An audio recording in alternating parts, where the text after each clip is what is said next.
Hi guys, I am Dhruv and I am 21 year old.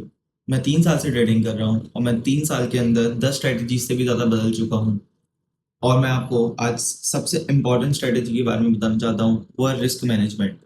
Risk management बहुत important part है trading करने का। अगर आप भी एक लॉस मेकिंग ट्रेडर हो तो आप ये वीडियो एंड तक देखना। मैं आपको अच्छे से समझाऊंगा कि रिस्क प्रॉपर्ली मैनेज करते कैसे हैं। देखो भाई, जब आप ट्रेडिंग करते हो तो चार चीज़ें होती हैं। या तो बिग लॉस करते हो, या बिग प्रॉफिट करते हो, या लॉस करते हो, या प्रॉफिट करते हो। ठीक है। तो जब ट्रेडर स्टार्ट करते हैं ट्रेडिंग करना, तो वो लॉस तो पूरा पूरा ले लेते हैं, बट उसके बाद जब प्रॉफिट्स की बारी आती है तो वो प्रॉफिट जो है पार्शियल बुकिंग करना चालू कर देते हैं। अगर आपने पार्शियल प्रॉफिट करा और बिग लॉसेस लिए तो आप वैसे ही आप लॉसेस में जाते जाओगे। आपको इस चार्ट को देखना पड़ेगा कि जैसे आप जो बिग लॉसेस दिख रहे हैं ना, आपको बिग लॉसेस को आपको अवॉइड करना पड़ेगा।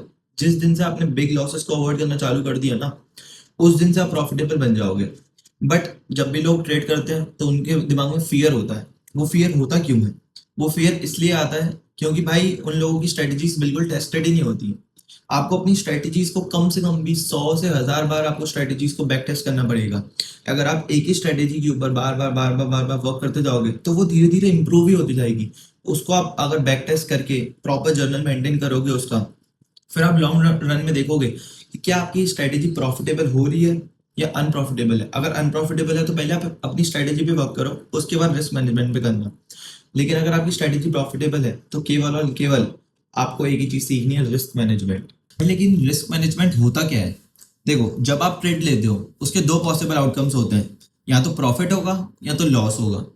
तो जो लॉस वाला पार्ट है ना, उसको कैसे हम मैनेज करें अच्छे से जिससे हमारे प्रॉफिट्स जो हैं वो बड़े हों, उसे अपन कहते हैं रिस्क मैनेजमेंट। और भाई ये जरूरी क्यों है? देखो भाई, आप अगर ट्रेडिंग करते हो बहुत टाइम से, आपको पता होगा ट्रेडिंग के अंदर कमीशंस लगती हैं। हर ब्रोकर एक कमीशन लेता है।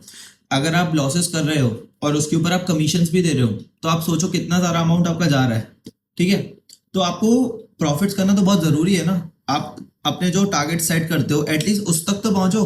आप पहले ही प्रॉफिट बुक कर दोगे और लॉसेस पूरे पूरे ले लोगे तो कैसे प्रॉफिट्स बनेंगे आप लोगों के? ठीक है। और आपको एक और चीज बताता हूँ, अगर आप 1:2 टाइम्स भी प्रॉफिट करते हो ना, 1:2 का रेशियो रखते हो, तो आप 50% भी अगर प्रॉफिटेबल हो ना, तो आप प्रॉफिटेबल बन जाओगे। 1:3 का अगर आपका रिस्क रिवॉर्ड है ना, और आप 33% टाइम्स भी केवल प्रॉफिटेबल हो तो भी आप प्रॉफिटेबल हो। और अगर 1:4 है आपका रिस्क रिवॉर्ड, केवल आपको 20% बार सही होना है। Out of 10 times you have to be correct for just 2 times. और सोचो आप प्रॉफिटेबल हो जाओगे उतने में। तो इसको मैनेज कैसे करें? देखो भाई, आपको ना अपनी स्ट्रेटेजी बनाते रहनी पड़ेगी। और जो स्ट्रेटेजी आपके लिए वर्क कर रही है उस पर बार बार बार बार बार बार ट्रेड लेते जाओ। आपको पता पड़ जाएगा आपका सिस्टम कितने टाइम में वर्क कर रहा है, आपकी क्या एक्यूरेसी है। और फिर लॉन्गर रन में आप उससे प्रॉफिटेबल हो जाओगे। और अगर आपको स्ट्रेटेजी सीखनी है, आपको मेरी स्ट्रेटेजी के ऊपर वीडियो चाहिए, तो कमेंट कर देना स्ट्रेटेजी। हेलो गाइस, अगर आपको वीडियो अच्छी लगी हो तो प्लीज़ लाइक, कमेंट और शेयर कर देना। और प्लीज़ चैनल को सब्सक्राइब भी कर दो, जिससे मैं और अच्छी अच्छी वीडियोस ला पाऊँ और आपके पास पहुँचा पाऊँ। Thank you.